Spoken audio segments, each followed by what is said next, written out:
This ride takes us through Hyderabad, moving along the city roads during the ride.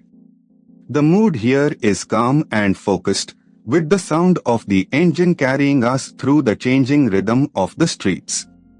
Let the road unfold naturally as we settle into this stretch. A little further along, this part of the route shows a grounded side of Hyderabad, where everyday movement defines the street. Shops, side lanes, and passing vehicles build a sense of momentum, and the pace stays steady.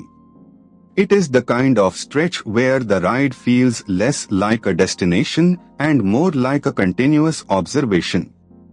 As the ride continues, here is something worth knowing about this part of Hyderabad.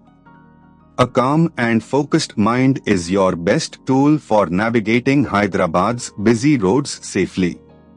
That local detail adds depth to what might otherwise seem like a simple road, and it reminds you that every ride here passes through layers of history and routine. Coming into the next stretch, from the rider's perspective, this section is defined by spacing, timing, and attention. Traffic flows in its usual unpredictable pattern, so every opening on the road matters. The experience becomes less about speed and more about reading the street early, staying smooth, and keeping the ride controlled.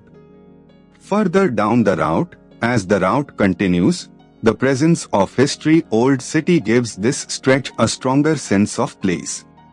Landmarks like this help anchor the ride because they turn a moving sequence of roads into something memorable. With the road opening ahead, the atmosphere here changes with the hour, and the weather adds its own character to the ride. The road noise, light, and movement around the bike all combine into a very specific riding mood. That is what makes city POV footage work best when the narration supports the scene. As this ride through Hyderabad comes to a close, the journey may be simple, but the texture of the road, the city, and the ride itself is what makes it worth watching.